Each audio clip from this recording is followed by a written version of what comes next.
Bismillahirrahmanirrahim. Yang saya hormati Bapak Wali Kota, Bapak Anggota DPD RI, Ustadz Abdul Hakim, Ibu Bapak yang budiman, para pejuang kemanusiaan yang saya hormati, terimalah salam kami, salam penuh cinta dan kedamaian. Assalamualaikum warahmatullahi wabarakatuh. Tabik pun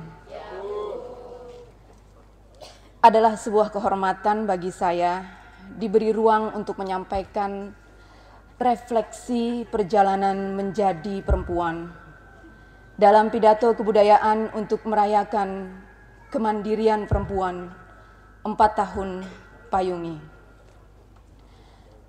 Saya mengawali pidato ini dengan beberapa quote dari guru-guru saya.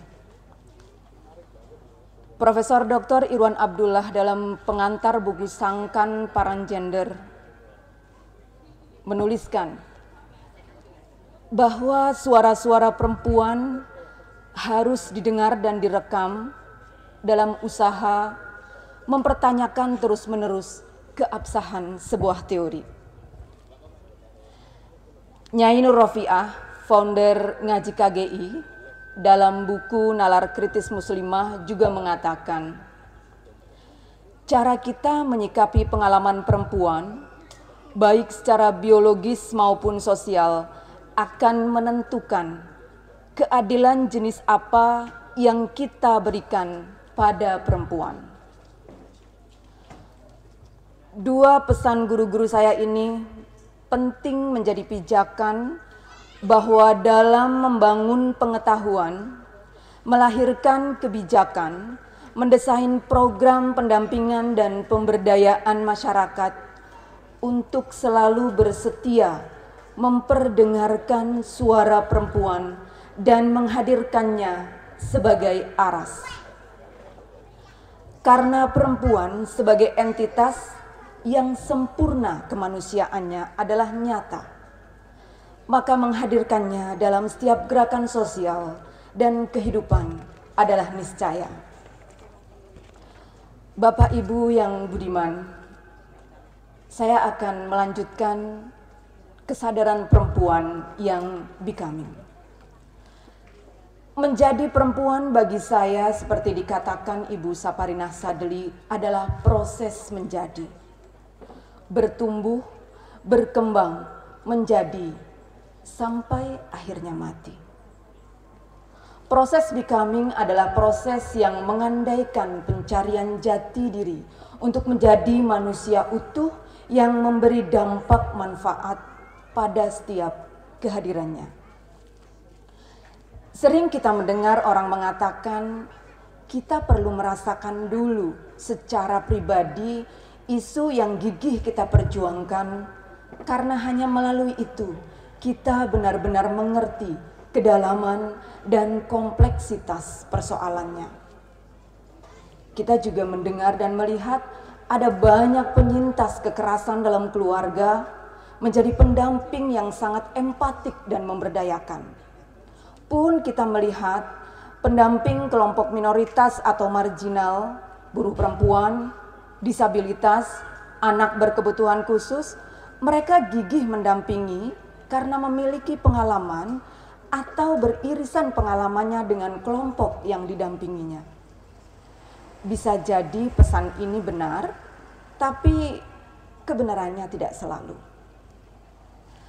Masa kecil saya hingga dewasa dan kini mulai menua, nomad dari satu kota ke kota lain, dalam kurun waktu sepeminuman segelas air teh panas atau sampai menghabiskan bergalon-galon air tanah di sebuah kota.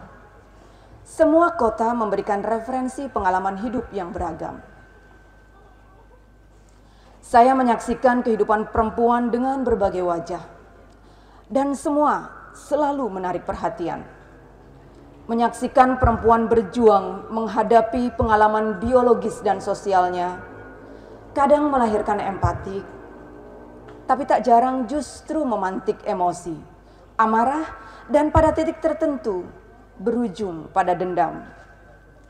Hal sederhana, sejak masa kanak-kanak, saya sering meluapkan emosi kemarahan saat menyaksikan saudara sepupu perempuan saya digoda dan dilecehkan oleh sekelompok laki-laki dengan keramahan palsu yang anak muda hari ini menyebut dengan catcalling. Saya lempar sandal saya ke arah mereka untuk menghentikan candaan yang melecehkan. Respon kemarahan anak perempuan usia 9 atau 10 tahun bernama Mufliha untuk melawan kekerasan yang disaksikannya. Ada beberapa rekaman masa kecil yang belakangan saya refleksikan bahwa saya telah terpapar feminisme sejak kecil. Feminisme dalam konteks pemihakan pada ketidakberdayaan berbasis gender yang dalam nalar masa kecil saya sekedar ingin menjaga dan menemani perempuan. Saya merekam aktivitas perempuan di keluarga saya, ibu, nenek, tante, sepupu sebagai perempuan yang memiliki etos dan kemandirian. Mereka adalah powerful figure, memiliki posisi tawar dan otoritas di ruang-ruang tertentu dalam relasi keluarga maupun sosial, walaupun tidak selalu mendominasi. Karena sebagai anak kandung patriarki, privilege itu tidak begitu saja membebaskan mereka dari dominasi dan domestifikasi. Tapi ruang dan posisi tawar yang mereka miliki telah menghantarkan saya pada satu kesadaran bahwa perempuan harus memiliki etos, mandiri, dan berdaya. Selain pengalaman dalam keluarga, saya acap kali menjadi telinga bagi perempuan yang ingin berkeluh kesah. Mereka kadang dengan lugas mengisahkan pengalaman-pengalaman pahit agar tidak mengendap menjadi racun dalam tubuh. Kadang ada juga yang terbata menguraikan keruwetan hidup yang membelenggu aktivitasnya. Problem relasi keluarga menjadi tema yang secara setia saya simak. Problem ekonomi, perselingkuhan, lingkaran setan kekerasan dalam rumah tangga, dan detail-detail kerumitan hidup yang membatasi gerak perempuan beraktivitas secara sehat. Saya tidak menawarkan obat atau solusi atas problem mereka. Karena saya sadar merekalah yang lebih otoritatif memutuskan jalan keluar yang dipilih.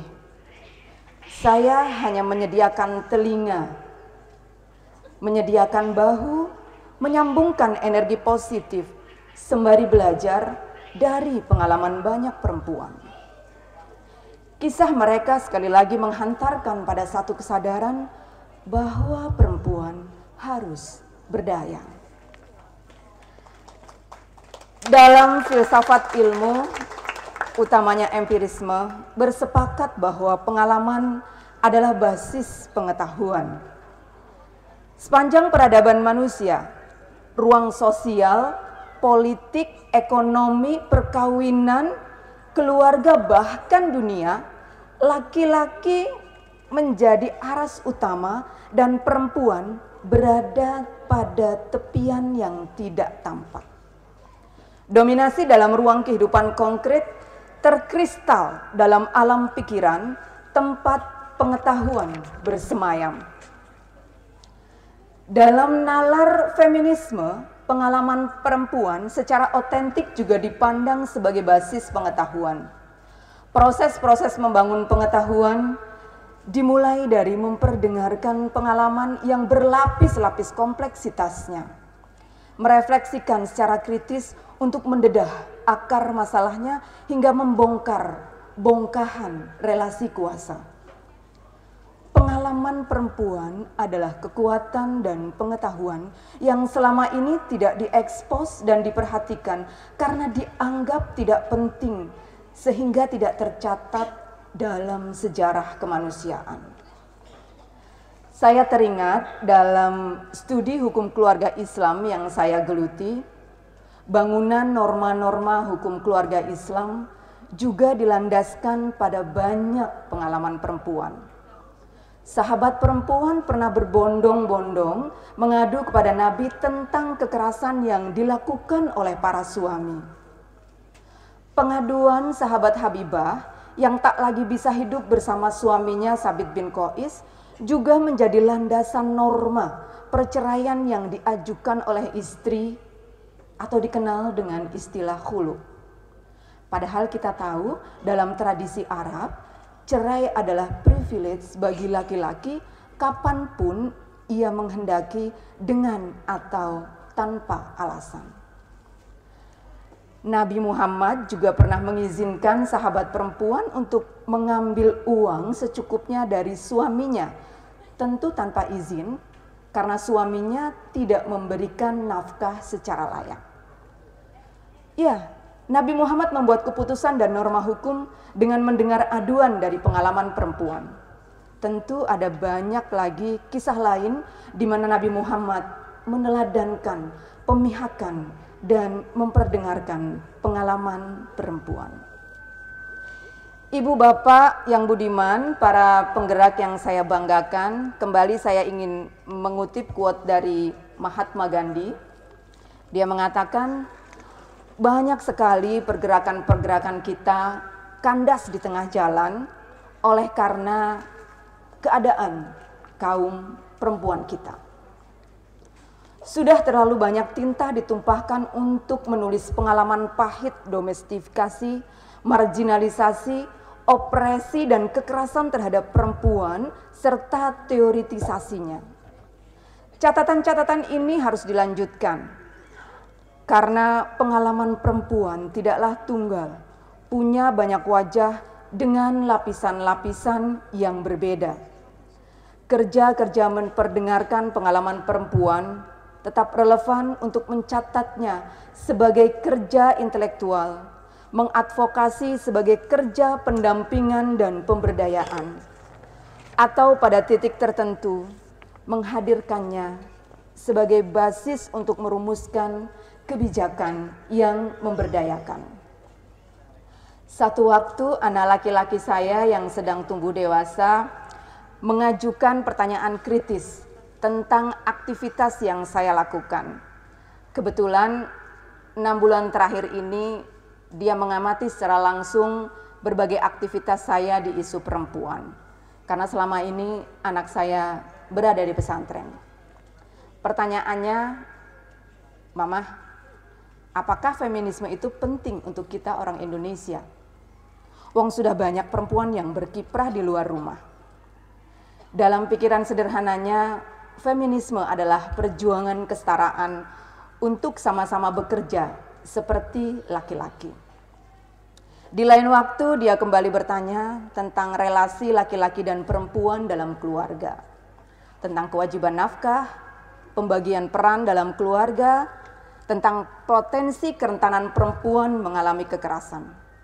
Pertanyaan-pertanyaan yang lebih banyak dipicu oleh praktik berelasi yang dia amati dari kedua orang tuanya dan beberapa kali menyimak rapat online saya bersama komunitas untuk mengadvokasi lahirnya kebijakan tentang kekerasan seksual di satuan pendidikan. Dari pertanyaan-pertanyaan sederhana itu, saya merefleksikan dua hal. Pertama, saya semakin percaya bahwa kesadaran adil gender, perlakuan memanusiakan perempuan dimulai dari relasi keluarga. Internalisasi nilai-nilai keadilan, kesetaraan, kemanusiaan sangat efektif dilakukan melalui keluarga sebagai entitas sosial terkecil. Replikasi dan duplikasi perilaku adil gender dari pengalaman keluarga akan membatin dan terinternalisasi sebagai mental model yang membentuk cara pandang dan cara laku. Dalam bahasa agama, kita menyebutnya uswah hasanah. Yang kedua, tentang pertanyaan pentingkah feminis untuk konteks Indonesia. Kembali menyadarkan bahwa sejak dulu dalam sejarahnya gerakan perempuan memang tidak tunggal, beragam dan banyak wajah. Ekspresi dan bentuk perjuangannya dipengaruhi oleh situasi, konteks, dan pengalaman khas yang menjadi latar belakang perjuangannya. kita mengenal feminisme liberal yang memperjuangkan di bukunya akses dan partisipasi perempuan di ruang-ruang publik. Feminisme radikal dengan pengalaman kebertubuhannya memperjuangkan otoritas perempuan atas tubuhnya. Feminisme posmo, psikoanalisa, ekofeminisme juga hadir untuk memperjuangkan isu pada ruang dan konteks sesuai dengan pengalamannya. Penolakan dan resistensi terhadap gerakan perempuan di Indonesia di awal tahun 80-an misalnya oleh Buya Hussein Muhammad dikritik karena mengabaikan konteks dan budaya religiusitas masyarakat Indonesia. Alih-alih mendapat dukungan untuk kerja kemanusiaan, justru resistensi dan pelecehan terhadap gerakan perempuan semakin menguat. Meminjam istilah Gus Dur, Allahumma yarham, jika ingin berhasil mengembangkan wacana adil gender di Indonesia, maka perlu dilakukan pribumisasi isu gender ke dalam corak keislaman, baca religiusitas, dan keindonesiaan. Keislaman yang berlandaskan pada tauhid, penghambaan hanya dan hanya pada Tuhan Rabbul Izzati, dan keindonesiaan yang berlandaskan pada nilai-nilai luhur gotong royong, kerjasama, dan tepo seliro. Yang dibutuhkan adalah gerakan perempuan Jenin Indonesia. Ibu bapak yang budiman dan para penggerak yang saya banggakan, kembali pada konteks gerakan perempuan khas Indonesia. Jika mubadalah lahir dari kristalisasi proses akademik tentang pembacaan teks secara kesalingan yang terus berkembang menjadi sebuah paradigma, ada komunitas Tanoker Ledok Ombo Jember berkembang sebagai agen perubahan berbasis budaya. Payungi di Metro hadir dengan gagasan-gagasan pemberdayaan yang becoming, bertumbuh secara organik dan sustain hingga hari ini. Saya gemeter Bapak Ibu. Masih segar dalam ingatan ketika saya membawa tamu luar kota ke Payungi pada gelaran awal di tahun pertama. Tamu saya bergumam, gerakan pasar rakyat macam ini paling hanya bisa bertahan dalam hitungan 3 atau 4 bulan. Kecuali ada stok ide-ide segar untuk membuat tema-tema baru dalam setiap gelaran. Saya tak ingin berbantahan dengan ketidakpastian masa depan.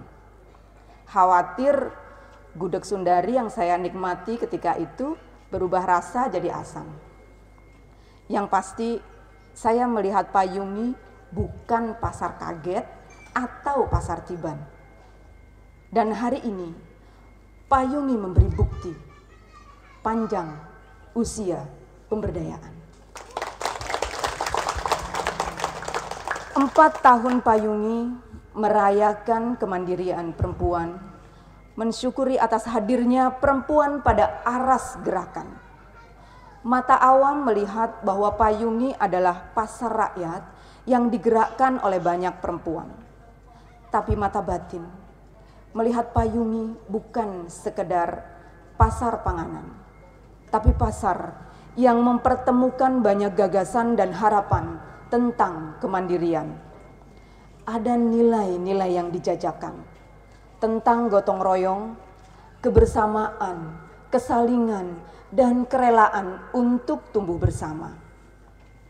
Ada anjuran berlomba-lomba dalam kebaikan, fastabiqul khairat, yang sangat memotivasi. Tapi dalam Payungi, saya melihat tolong-menolong dalam kebaikan. Ta'awanu 'alal birri, yang menjadi spirit yang terus digelorakan. WES dan pesantren wirausaha adalah ruang aman untuk belajar tentang banyak hal. Tepuk tangan untuk perempuan Payungi. Proses refleksi dan mereproduksi pengetahuan berjalan dalam setiap minggunya melalui forum literasi.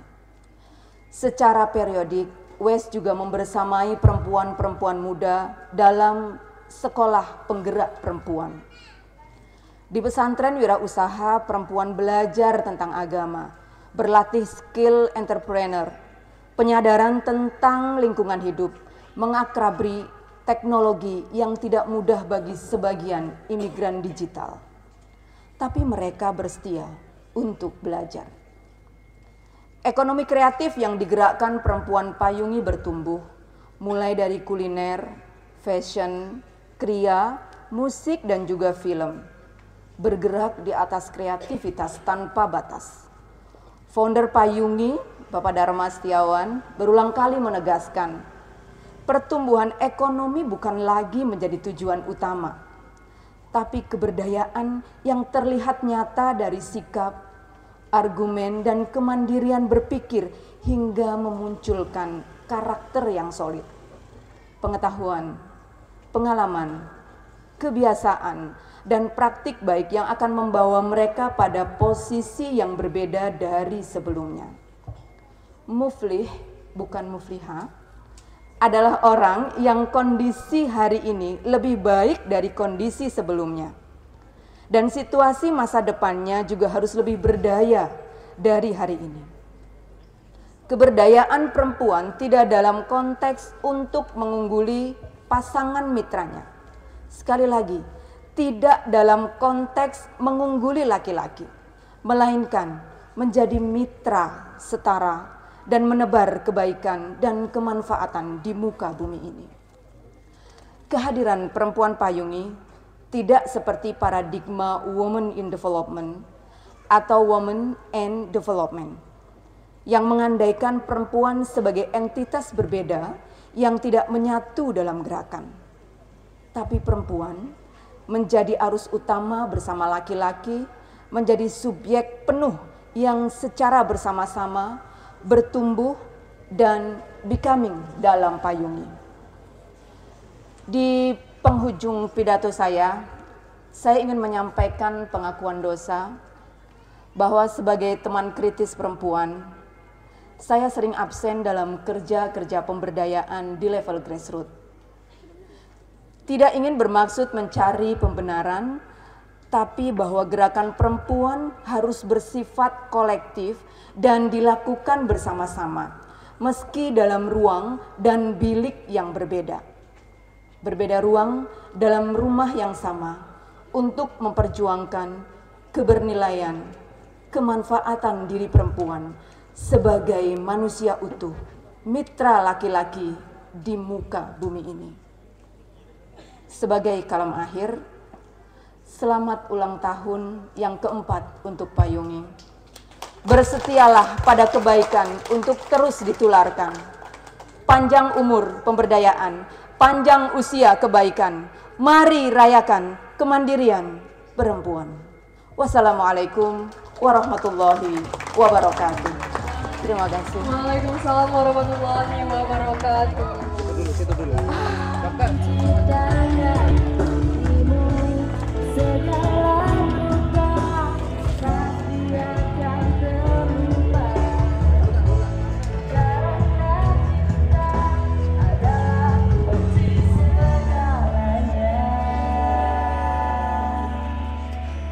Ya.